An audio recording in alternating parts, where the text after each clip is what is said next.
those kinds of behaviors until there is a behavioral change in the Parliament of Jamaica. And I am not afraid to say this. And I say it without fear of contradiction. And I don't care who wants to drag my name tomorrow. Because you know, drag it to the worst already. And I am still standing. I am of the belief and the view that the membership of the government and the opposition take cue from their leader. We have a leader in the name of Andrew Holness, our party leader and our prime minister. And when that man is in parliament, him only have to put him hands so or take one side look. Him don't even have to turn properly. And we know we had better conduct ourselves well.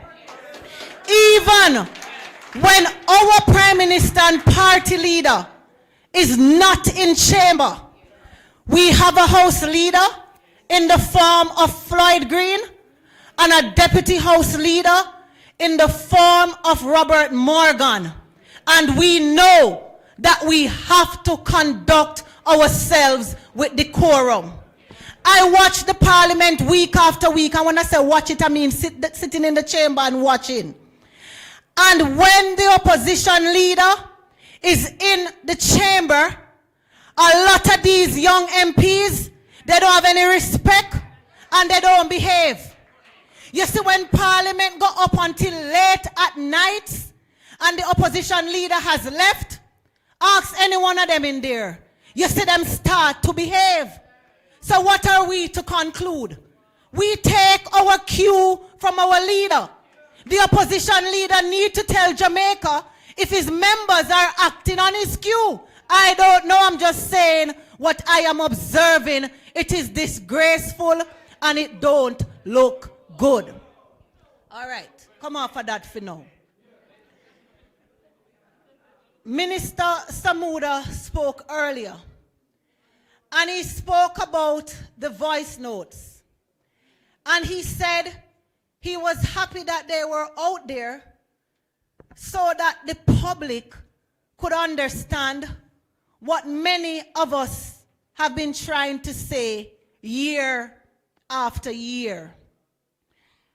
I make sure to wear the Choose Jamaica shirt today, because when our party leader and our campaign team decided that in 2025 we were going to use the theme Choose Jamaica, it wasn't by accident.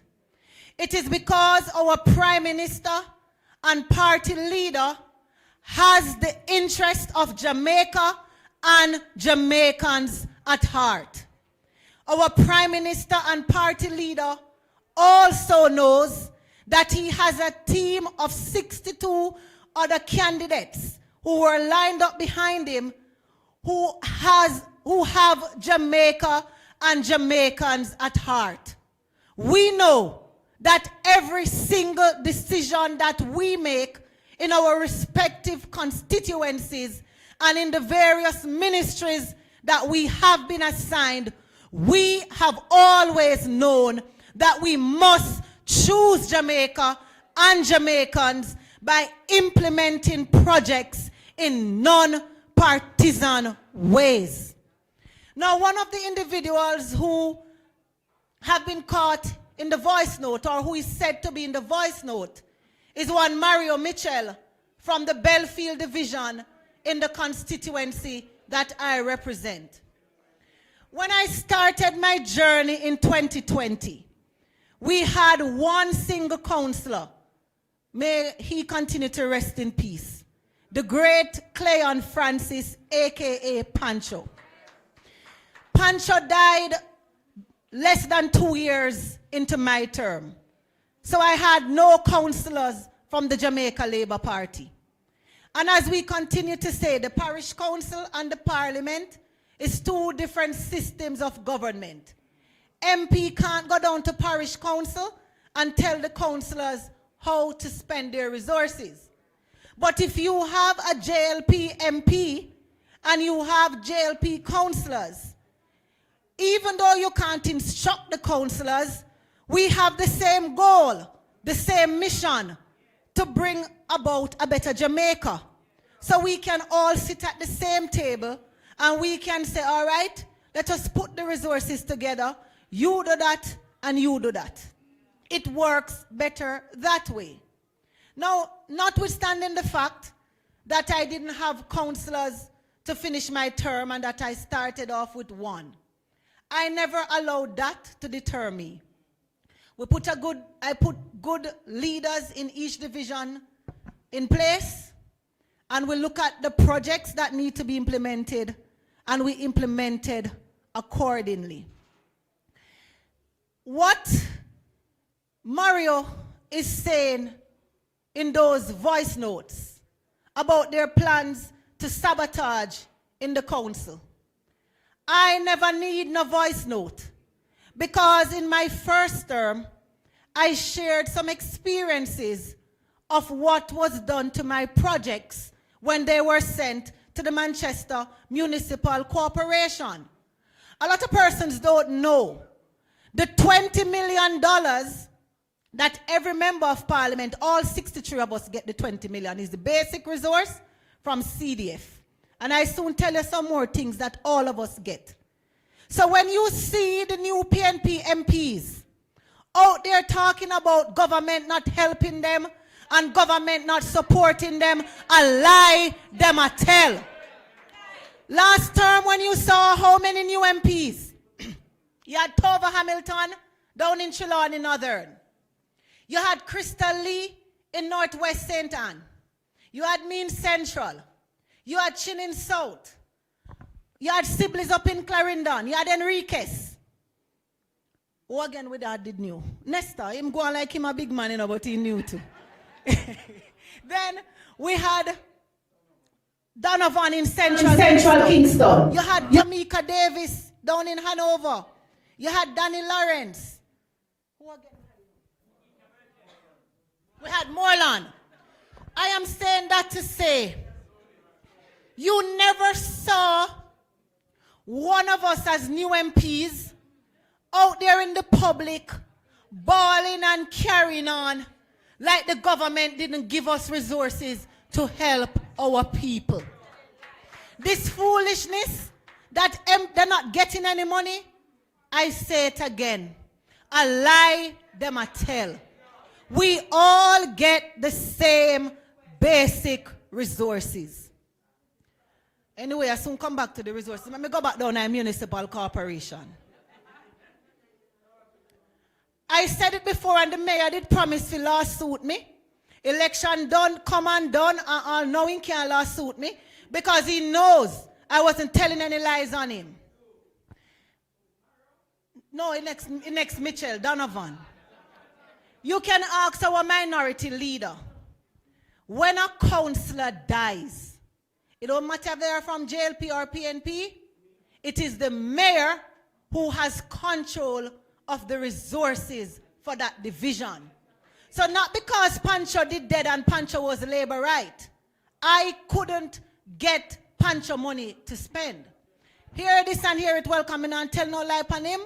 You see, in the first part, when he wasn't named as the person who would be contesting me, he used to allow me to spend the money. So I used to could have put up the programs and go down at the parish council and give my letter and say, we want these programs in Knockpatrick. You see, from the man here say, him a run against me, he locked off everything. He was the one who directed the resources in the Knockpatrick division. Now, for example, we have back to school going on now.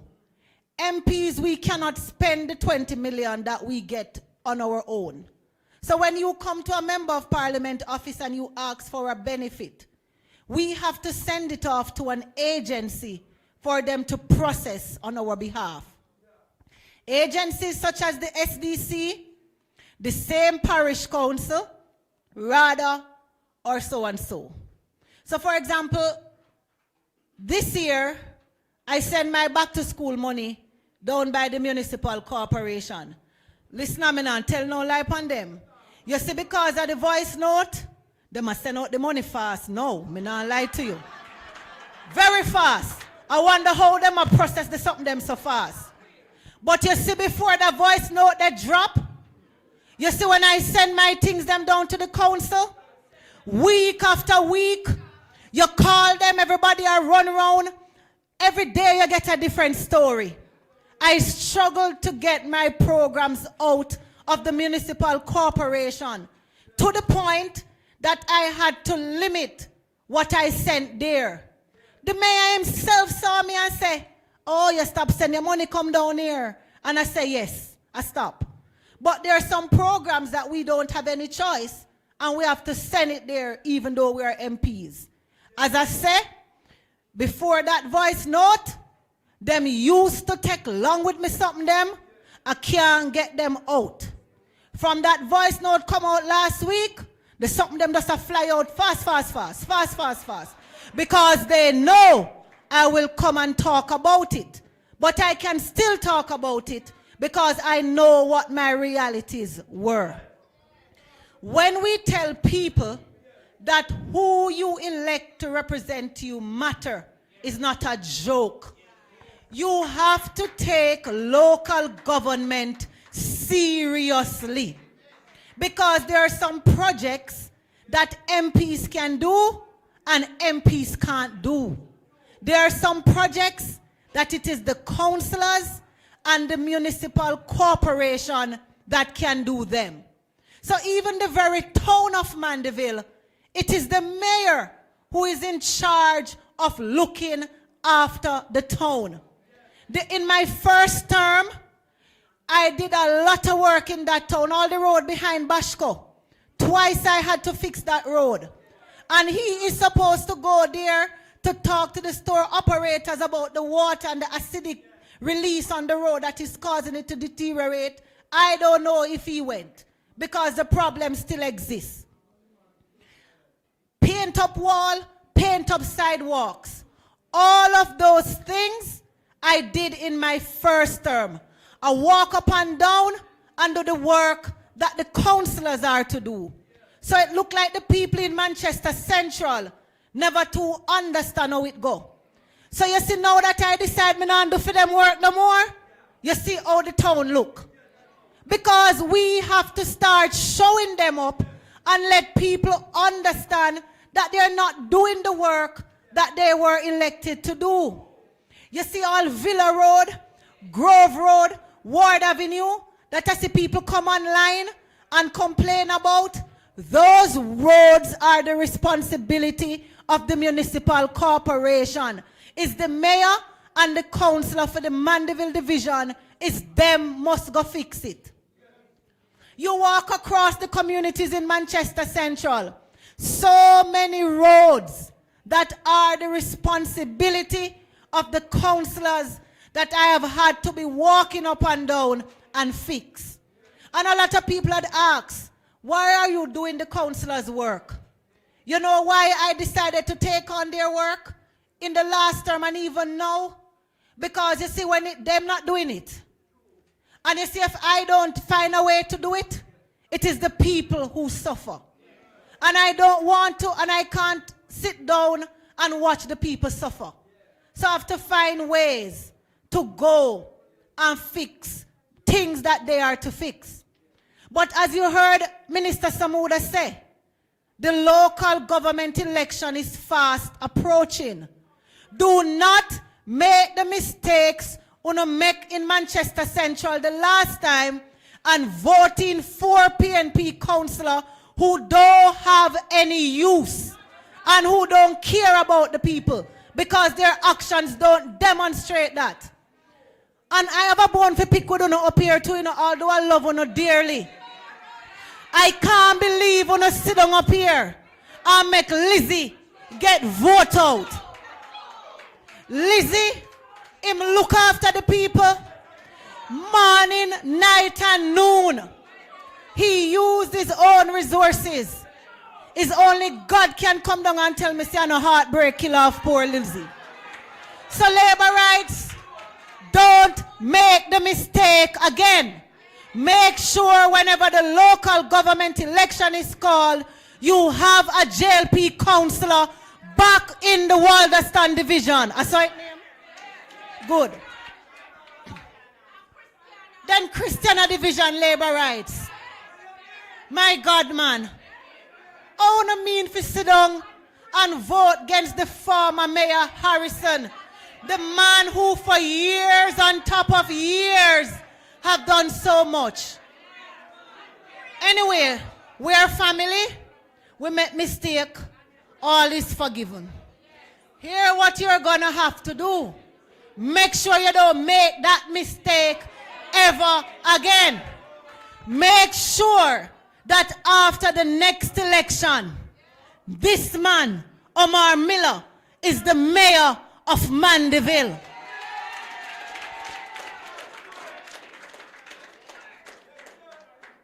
Labor rights.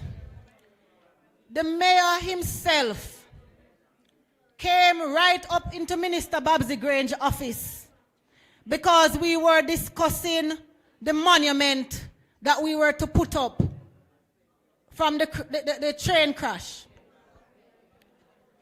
And him show off himself, you know, kind don't tell Minister Grange, say, see you at Parliament and them something there. I just sit down and watch him because I must see Parliament down at Municipal Corporation.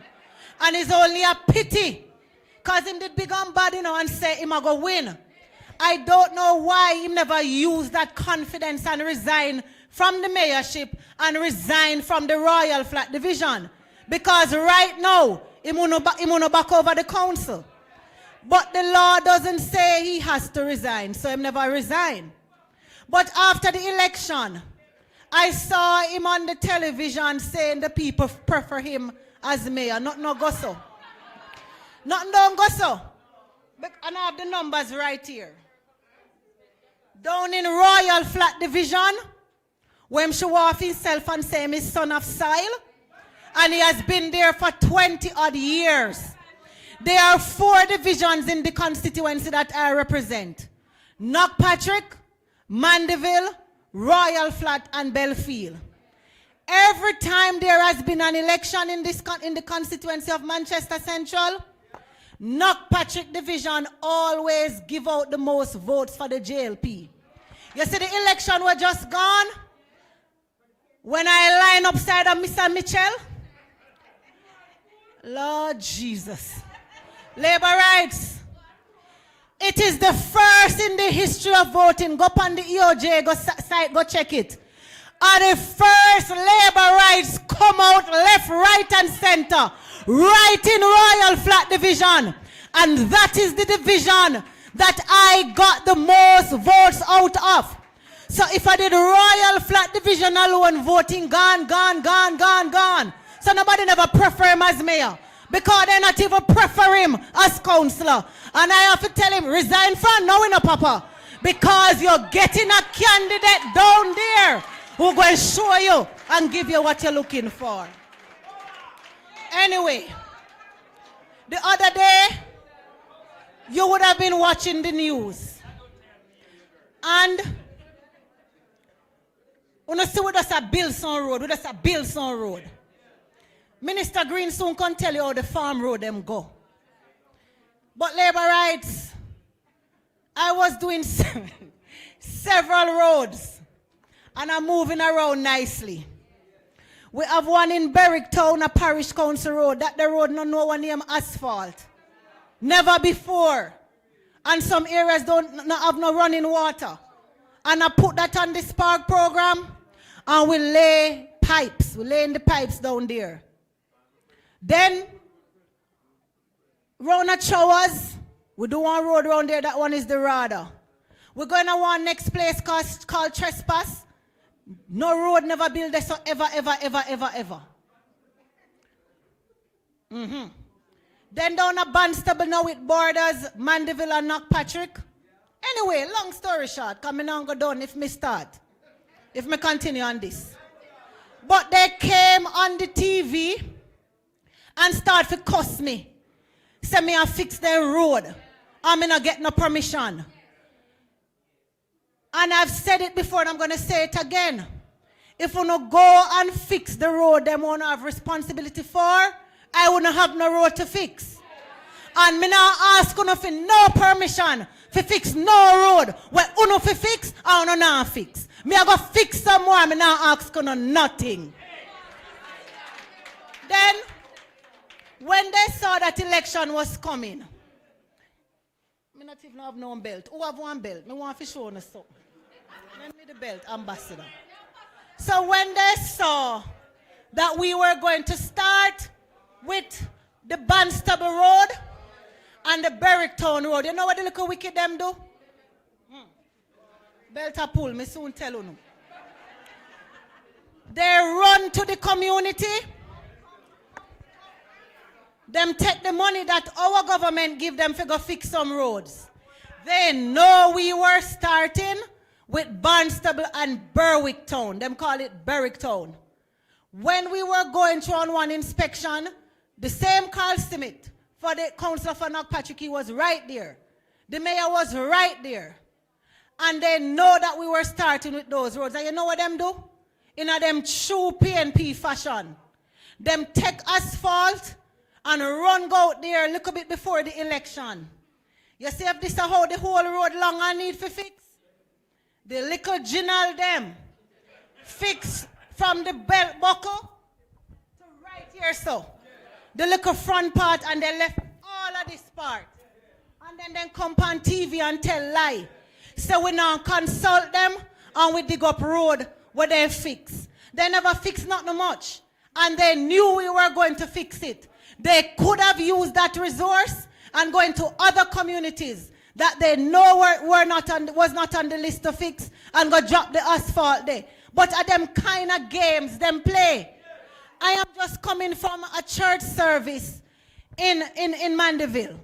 It is right at New Beulah Church that sits right on the border of Manchester Central and Manchester Northwest.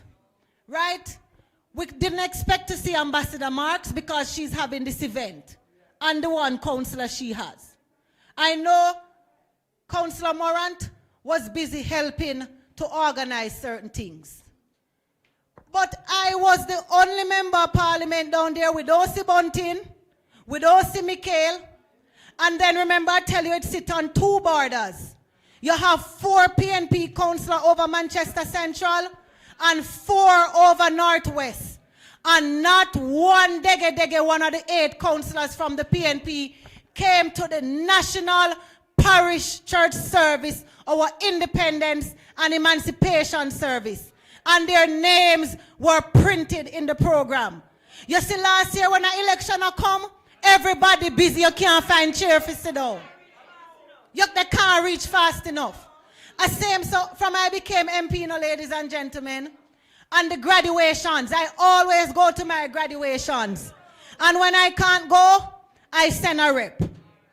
You see last year, Jesus, peace, don't have all in my seat, me for my seat sit down, I can't reach at the graduation them in peace. Also, I work at MP where you're the mayor there. Sometimes I walk in at him that a chat. You see this election? I don't see the mayor at one graduation. I don't know if he went to any, but I went to many and I don't see him. And when I was at Porous graduation, I told the congregation to look around. Election non-call. And look who is here with you. A full time, we stop make them people here walk and fool we up. We need to reject them. You know what the mayor tell me when I was up, Babsy? I never done tell you no. He make big show off and say every month him get 45 load of water to give out in the parish, 3 per councillors. In a mind me have 4, that's a 12 load would that be a month time for central Manchester. Me dear, you see if Minister Matthew Samuda or Floyd don't give us some water from down a radar, I don't know how the people would manage. So I don't know what they're doing with the resources. And sometimes I have to buy water from my CDF, We have to start holding these people responsible for the work they were elected to do. And I think that we have been talking, cussing. I think now it's time for action. Not say nothing more to them. Low them. You just wait till Desmond McKenzie and Prime Minister Holness ring the bell for the local, or no get up and go out there militant. And any person, because we don't pick no candidate who don't have people interest at heart. So when you see the JLP candidates on the paper, them you must go vote for. And stop this argument. So you don't know them, you never see them. Because you don't vote for the PNP one, them you still not see them. It better you don't vote for the labor rights, who after the election, they're going to move around and come look for you. They will see you. Anyway, may I go over here so I'll come back. May I go talk about education now? So I have to be here. All right. I'm going to behave now because, you know, I'm state minister in the education ministry. And Minister Dixon, she really wanted to be here to speak to education. And she asked me to say a few words about our ministry. And she begged me. She said, Minister, don't make me look on the TV tomorrow and I have to see you out there cussing off anybody. So I'm not cussing off anybody today. Talking about education now. Now, the budget that has been allocated to the ministry. No, man, I won't bring up my numbers when I'm ready for the numbers. But the budget that has been allocated to the education ministry, it is the biggest budget that has ever been allocated. A matter of fact, if you rewind to when we took office in 2016, every single year from 2016 till now, our government has injected more resources in education. Before Minister Dana Morris Dixon, we had Minister Favour Williams. And Minister Williams did a lot of I don't even want to say that word there, you know, because one of our MP to get in trouble with that word there. But we have done a lot of transformative work in education. One of the things that Minister Williams ensured is that our teachers were equipped with laptops to do their work. Right? It's because Minister Williams has a quiet disposition and she not talk loud and, you know, she not like some of we. People mistake that to believe she isn't a hard worker. She's a very hard worker. She works very hard and she has good policy eyesight. And Minister Williams walked the length and breadth of Jamaica to ensure that our teachers were equipped with resources. When Minister Dana Morris Dixon came, she made sure to continue on that trajectory and not only put more laptops in the hands of teachers, but some schools and those that were damaged, we have already started moving around those schools to replenish. Also, internet connectivity that wasn't so popular in the schools. We have made sure that all the schools have internet connectivity, and we are in the process of expanding it wider. So it's not only the staff room and the teachers who have access. The students at different locations, especially in the high schools, will have that kind of access. We also have quite a number of bursaries and grants and scholarships in our ministry that we make available to Jamaicans right across Jamaica. And we don't care if it's JLP or PNP. That is not how we administer our resources. Hurricane Melissa struck. Out of our 1,000 plus public schools, 600 plus were destroyed. Some were affected more than the others. We have them in different categories. We call them priority 1, priority 2, priority 3. Priority 1 is the ones that have significant damage, like the ones down a Floyd Green Seat and down a Westmoreland and the most affected sections of the island. And a third world country like Jamaica, few months later by January, even though all the buildings are not yet in place, we were able to open back the doors for all the students in the schools. And before we were able to do that, we reached out to so many of our partners internationally. And we got tents, nice, good tents, because we go out there and look at them ourselves, that the children were able to sit in those tents and learn. Apart from that too, our ministry injected more resources into providing booklets that we sent off to the region because some children lost their books and they lost everything. Long story short, I am making the point that we invested so heavily in the hurricane recovery in the education sector to the point that we just had PEP. And when we look at the results, because this is the first standardized exam that would show us if what we implement, what we put in place, was really working.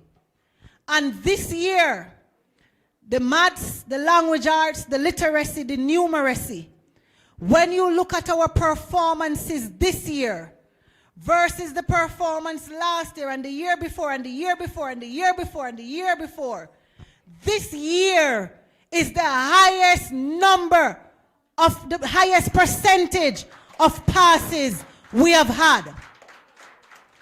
It never stopped there, so. When we pulled the data to look at the regions most affected, we didn't see any decline. As a matter of fact, the top performing student at primary level came from a school in St. Elizabeth, one of the most affected parishes. That is testimony that we are doing great things in our education ministry. Now, after the result come out, with their graduation done, I don't hear pin out of Damian Crawford, the opposition spokesperson. Pitney them gone to summer school, no hear pin. Parents pick up the package, getting ready to get their children off to their new schools in September. We see him a run out and I say, you know, thinking number them right. Because we are test some area where we not test some of the area them. So I have never been more ashamed to name Crawford. I have never, it's the first in my life I was ashamed to name Crawford. Because I couldn't believe what was coming from Damian Crawford's mouth. Damian, who is to have better sense than that. Big disappointment.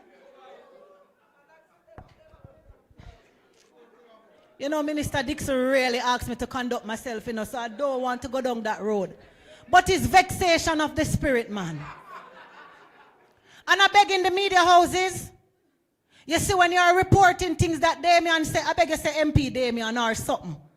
Or for me, you don't have to call me Crawford. Just call me Rhoda or Rhoda Moy. Because I don't want the confusion. And I don't want people to see one headline where say Crawford and make any mistake and think of me say so. Because I'm state minister in education and he's opposition state person in education. So both of us will speak on education matters. I don't want the public to make the mistake. Damian needs to do better than that. Because if we remove social studies and science, we had to adjust the exams because of what happened with Hurricane Melissa. Mathematics, language arts, if you change the format, changing the format of an exam don't mean say you change what the exam are test for. if I said to you, if Minister Mark say, you must reach a Christiana 2 o'clock, you're going to be marked if you're at up here at 2 o'clock. Minister Mark's, it is not Minister Mark's business how you come up here. If you come up here in an Audi, or Prado, or Volvo, or truck, or bike. Just get here for 2 o'clock. And that we are marked for. Who they at 2 o'clock. Not who come in an Audi, and who come in a Prado. So, that's that, for that. I know minister don't want me to go down a certain road. I'm not really going down there. But this is because I was a teacher myself. Right? When I was teaching at Excelsior High School, when I started teaching there, the PNP was in power. And as a new teacher, we had to accept wage freezes. So when you hear PNP run up their mouth now about salaries and certain things, don't listen to them. I don't, because my sister may go get myself in a shower. Labor rights. Yes, man. I am sure you'll all agree with me. There goes a political heavyweight in the making. Let us give her a round of applause. Now, we brought a special speaker to come and address you today. And we have to watch the time, and it look like rain go fall.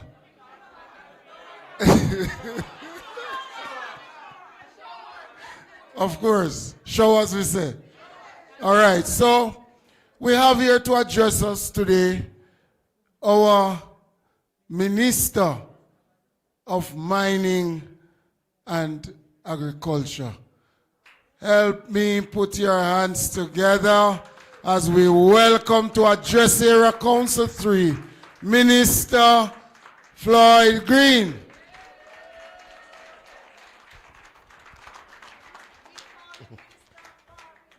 Show our labor rights. Show our labor rights. I am very, very happy to be here at Area Council 3. Can we have a big round of applause for the Area Council? You know, as I was coming up, I was watching the stream, and this Area Council is packed with heavyweights. Not true. You heard from the Minister of Works. You heard from the Minister of Water. You heard from, I'll leave her for last. And you just heard from the giant killer, Rhoda Moy Crawford. Anything they said, she said they're back. And I do have to talk about your chairperson, Mr. Xavier Main, Minister in the Ministry of Finance. This is a wonderful Area Council. And I had to be here with Area Council 3 because it was being held in Northeast Manchester. And you know Northeast Manchester is near and dear to my heart. I give a lot of credit for my political molding since I became an MP to firstly Audley Shaw, because he took me as a state minister. And when I came to the ministry, you know, some ministers, when they get a state minister, you know, sometimes you have to watch the dynamics. When I came to the ministry, Audley said, I'm going to make you into Minister of Agriculture. So I have to give Manayard credit. And when you think you couldn't get no better than Manayard, you have a lady up here now. You have an ambassador. You have a minister who is exceptional at what she does. I want you to give Ambassador Marks a big round of applause. I was here with her on the journey when she was looking to get the votes. And I am extraordinarily proud of her. Because outside of winning the election, which is difficult, but the service is even harder. Because a lot of people win the elections and then they don't turn up. She has turned up in a big way for our people. I see her all over. She in a market. She keep office there. She move around. And she putting in initiatives that will make communities better. And that is what we want. And that is how we distinguish Labour Party representatives. That's why when we put somebody like Rhoda in a seat, we're not surprised that she will not get. When you put Tova, we're not surprised. Because they get the work done. And you support a party that prioritizes work, that prioritizes action. We always believe action, not a bagger mouth. Because for years in Jamaica, you've had politicians who talk well, who sell a good story. But when you ask them what have they done, they can't show you. We want to ensure that our politicians on our side do the work for the people. And let me tell you, it is not easy because you're getting opposition from all over. And we've been talking about it for a long time, about how much the government really has to overcome to get the work done. And you are workers on the ground, you know about it. And we've been saying it and preaching it. But sometimes people never believe that there would be people who would go out of their way to obstruct the work that go and benefit the people of Jamaica. You would not believe that people would sit down and plan and scheme and plot as to how they can delay, how they can tear down, how they can destroy things that are going to help their fellow citizens. But we don't have to wonder about it anymore. We've been saying it. And now as they say, story come to bomb. In any democracy, you're going to have opposition. In any democracy, you're going to have criticism. In any democracy, you're going to have people who don't share your views. But there's a difference between opposition and obstruction. We don't have an opposition party. We have an obstruction party that are trying their very best to stop this government from doing what we need to do to make the lives of our people better. And we must not accept it. And you see it over and over. No matter how you tell the real story, they come with what they call the propagandists to tell something when it goes so. To craft a story to try and turn the people against its government. You heard, they say we are bring criminals here, and you hear say, that's a lie. You hear them say, you have to get ID for your backyard farming, and you have to come tell them say, that's a lie. You hear them say, Naira is not going to be transparent, and we have to remind them say, that's a lie. We have to consistently be showing that we are not here to pander to their obstruction. We are here to do the work to make the lives of the people better, while they are trying to obstruct the work that will make the lives of the people better. I don't have to talk about the third country nationals. I heard Ambassador Marks and she did a great job. But the one that you can understand pains my heart the most is what they have tried to do in relation to Naira. Now, we suffered the biggest hurricane on record in the history of the world, made a landfall on Jamaica, decimated my parish capital in Black River. Thousands of citizens without homes lost their businesses. Hundreds of roads blocked and damaged. And to be fair, No matter how they want to talk, nobody can say that after the hurricane, the government never jump into action. Clear road, get assistance to people. We're able to provide short-term aid. We're able to bring in partners who set up hospitals to serve people. And then the government sit down and say, listen, that is the short term. But the longer term recovery, it needs a structure. It needs an avenue through which you can move in the quickest possible way. And the government never just pull this out of thin air, you know. The government look across the world and say, what structures have different countries used after a disaster of this nature to drive recovery quickly? And we saw a number of models. There's a model in Canterbury that looks just like NARA. And we said, you know what? They were able to achieve a lot of work in 5 years, in a quick time, because they put in a central authority that their only job is to move recovery quickly, to oversee and ensure that the projects move with speed so that people can get back. And if you've been to Black River, you know what I'm talking about. You know that we have to be looking at a new urban center for Black River. But you know if we go through the old structures, that will take decades. We want to do that in years so that we can get people back to some semblance of normalcy. And we came up with a structure, came up with a law. In fact, the Prime Minister brought the law to Parliament, tabled it, and said, you know what, let me hear what people have to say. And when the people gave comments, he took it, he revised it, and he brought it back, having listened to the people.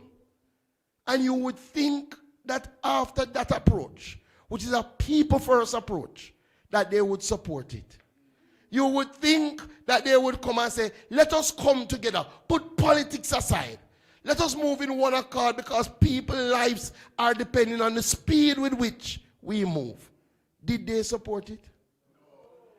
Did they vote for it? What did they do? They tried to delay it. They tried to tear it down. In fact, they went as far as to say, boy, we have to look on the man who them appoint and see what we can find. And this man is going to be hard for we talk bad go against him because he has done so well. That is how far they went. But it's not that. They now have the audacity. They are so full with hypocrisy that they can come and keep a meeting in my constituency and cost the government, say government that take long. No, you hear me I say? They delay it and then blame the government for the delay. You don't see we really have to work hard to ensure that these people never see Jamaica House again. We have to redouble our efforts because, boy, as they say, if they were in charge now, dog would have truly. Just how they are thinking about it. You have an opportunity to work to make the people them see that we're working together, and you're not doing that. And then every day them jump up and say, where has the hurricane money gone? We can show them where the hurricane money is going. You hear Rhoda just talk about it. In my own constituency, over 10 schools are under construction right now. And we're not talking $1 million projects. We're talking 20, 30, 100. I have a $300 million repair to one of my schools in my constituency. That is happening right now. We said that when people give the money to government, when they go through the platform, we want to ensure that when the money is spent, we can show them in real terms what the money is spent on. So yes, of course, you can do some care package, but you know how care package go. So the government decided that as we provide housing solutions, container houses, we're going to use that money and build the basis for the container houses. Isn't that a responsible government that should be applauded? But instead, they try to tear it down. They try to turn it around. They try to obstruct and then blame. That is their strategy. And when them can't find anything to do in terms of the work that is happening, you know what them resort to. Propaganda, lies, and attacking people directly. And I hear them. Because let me tell you the truth. I tell a man, nobody knows if been in opposition when it comes to agriculture. Because one thing about agriculture, you can see if work is happening or not. We went through Hurricane Beryl. We went through Hurricane Melissa that wiped out $36 billion in agricultural produce. When people see the devastation, they thought that Jamaica was going to go into a state now, that we would see significant shortage. People are wondering where food are going to come from, because some of our most productive areas were gone. But because the government you lead is not reactive, it's a proactive government. So 1 week after Melissa, we out there giving farmer seeds.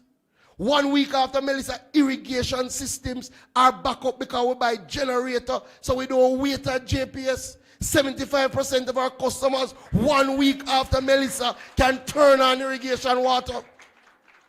So what you think happened? They go out and they farm.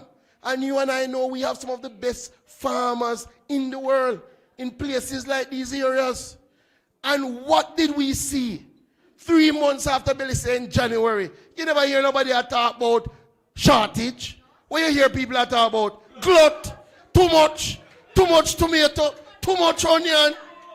This is the first in the history of a country go through a size hurricane like Melissa, and we can speak about having too much produce. In fact, in the first quarter of this year, vegetable production grew by 12%. I think you should give the government a big round of applause for how it has been working with the farmers. That is how this government works. And again, you can compare. When they went through Hurricane Ivan, it took them 2.5 years. 2.5 years to get back to some semblance of production. After Hurricane Beryl, it took us about 9 months. And now after Melissa, it took us 3 months on the vegetable side to show you that we are moving in the right direction. And we are going to continue on that trajectory because we are the government that is supporting our agricultural sector like no government before. And any statistic you want, I ask them to challenge. When we went into office, RADA had 6 tractors. Most of them not even when I work. Now RADA have 22 tractors, and we have more on order for this year. Not to mention, we have 12 walk behind tractor, 12 soil auger, and 4 drone. So when man I get fertilizer, now a drone they fly. Because we are moving with the times. So they can't talk to us about agriculture. When they were last up, but in 4 years, they did 22 farm roads in their entire 4 years. 22. Last year alone, we do 51. Under our first program, and under the hurricane recovery, we did another 52. 103 roads in 1 year. So they can't talk to us. Because we are showing them what we have done, not what we say. And we are continuing in that regard. I'll tell you another one. For years, every farmer knows one of the biggest challenges has been predatory larceny, has been agricultural theft. One of the biggest things when man said them put on the farming for good is when they invest so much and when it's reaping time, another man gone with it. And for years the farmers have been saying they want a government that is serious about predatory larceny. For years the farmers have been saying the penalties are too small. For years the farmers have been saying we don't have enough boots on the ground. And almost every government, when they were there for the 8.5 years, they talk about it, but they can't show you what they have done about it. We come and we say we're going to treat and deal with prayer larceny. So what have we done? We went in, the farmers said the penalties are too low, so we changed the penalties. It used to be 250 maximum.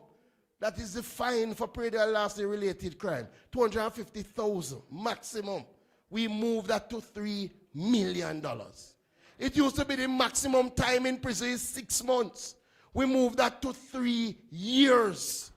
And we also included prayer larceny under the anti-gang legislation, because we realize you have some gangs that are involved in agricultural theft. Your government has done that to fight against prayer larceny. But we never stop there, because you could have all the laws in the world. If you don't have the boots on the ground to apprehend the people, you have a problem. And for years, farmers used to say, the police don't take prayer larceny serious enough.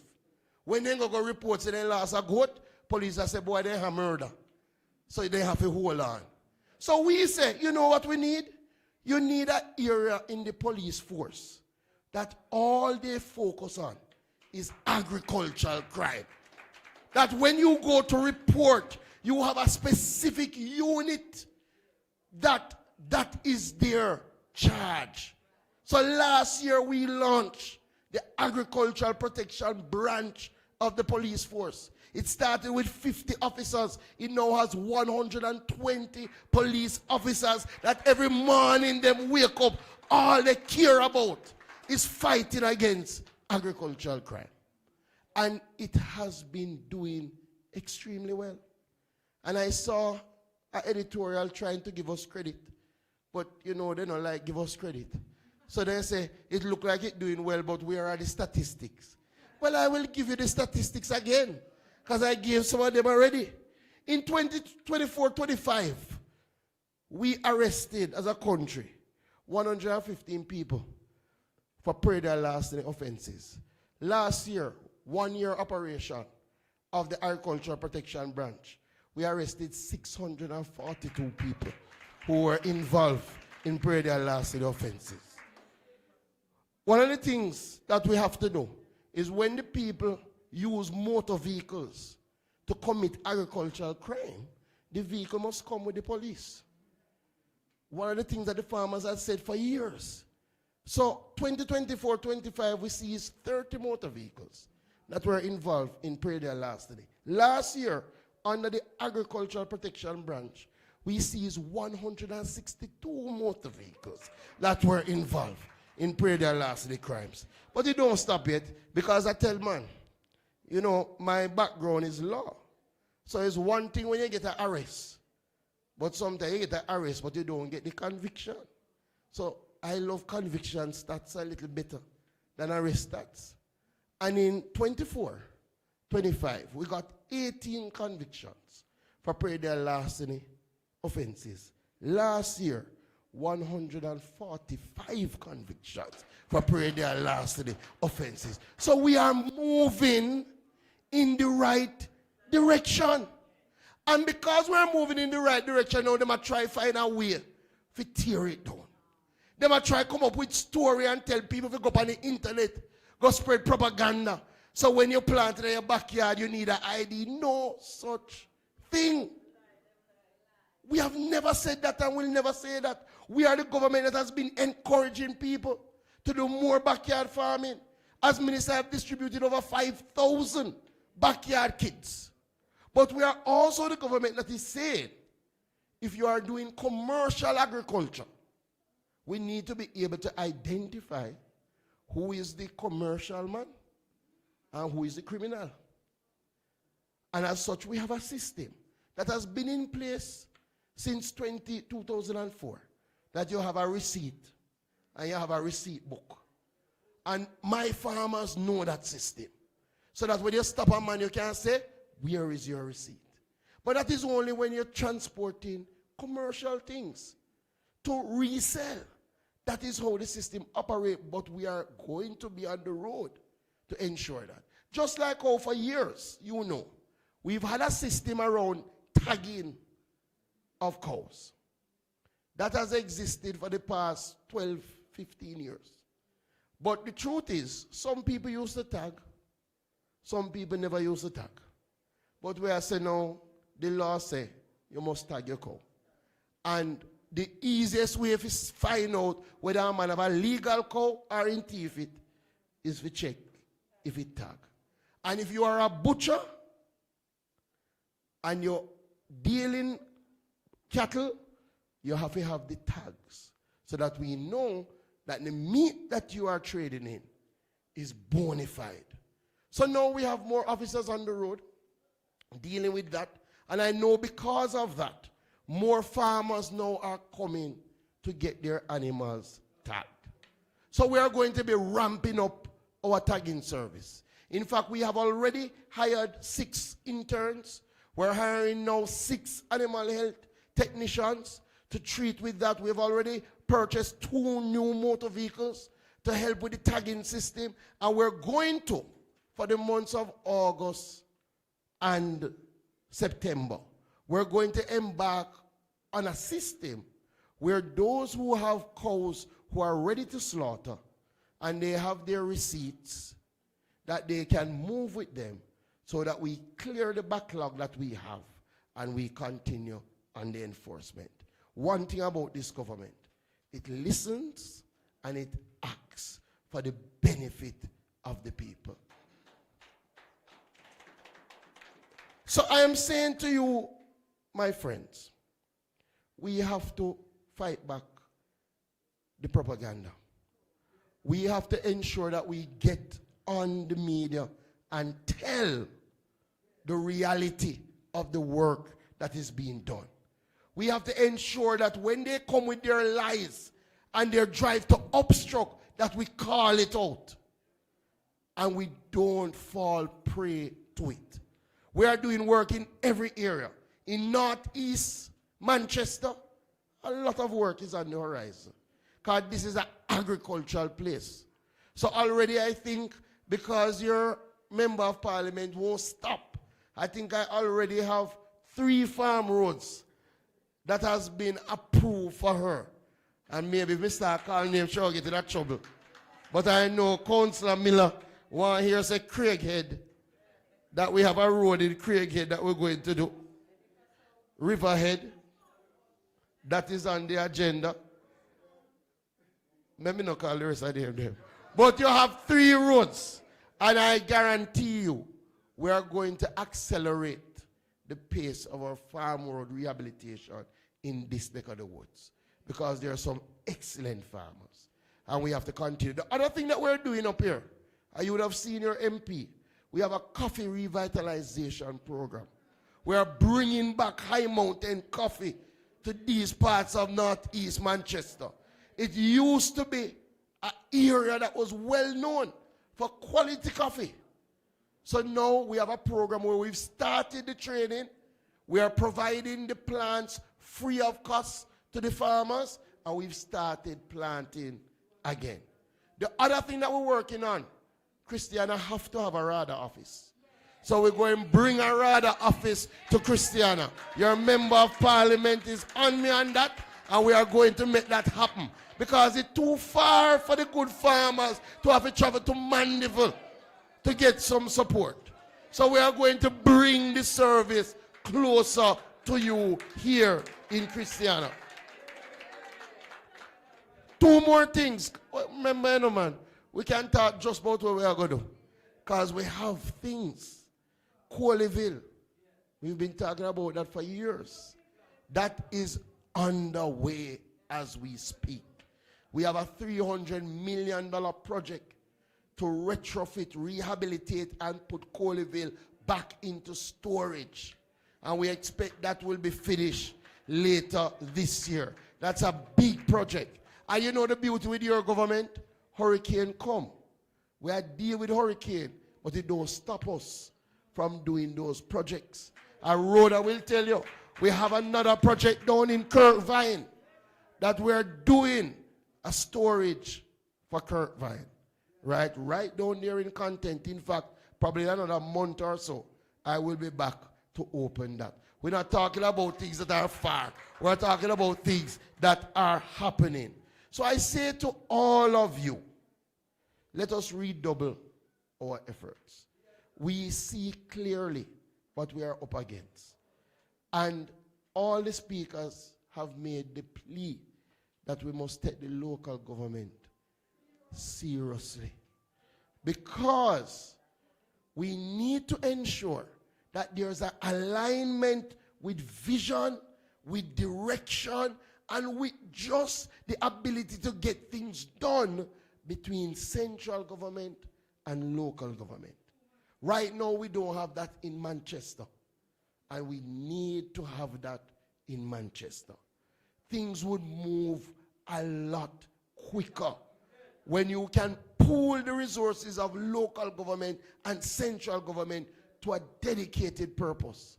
That is what we have to start planning for. So I'm saying to all of you, be disciples out there.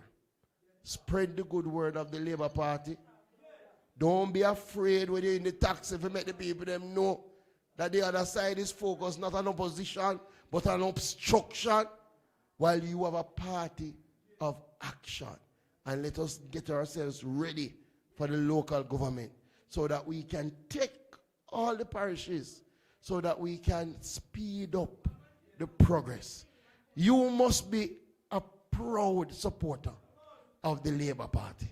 Because when you think about having a government that go through COVID, that go through burial, that go through Melissa, and we are still here serving the people of Jamaica and putting their interests first, I am proud to be a Labourite.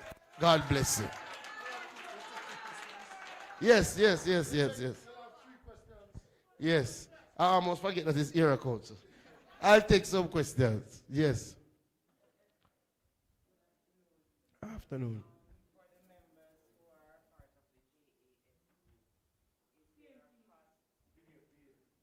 No. Okay. So there is a regime where I think there is a certain number that are free. And once you pass a certain number, then you pay. Right? But as it is now, I would say if somebody is asking you to pay, check. Right? Because especially if you're just tagging now, we've been focused on free tags. Right? And since you've raised JS, a couple of things. A lot of work has happened over the years to bring the JS to a position where we can work together. And to be honest, the JS is in a much better position now than it used to be, right? Without a doubt. In terms of working with the ministry and the government to ensure that we align.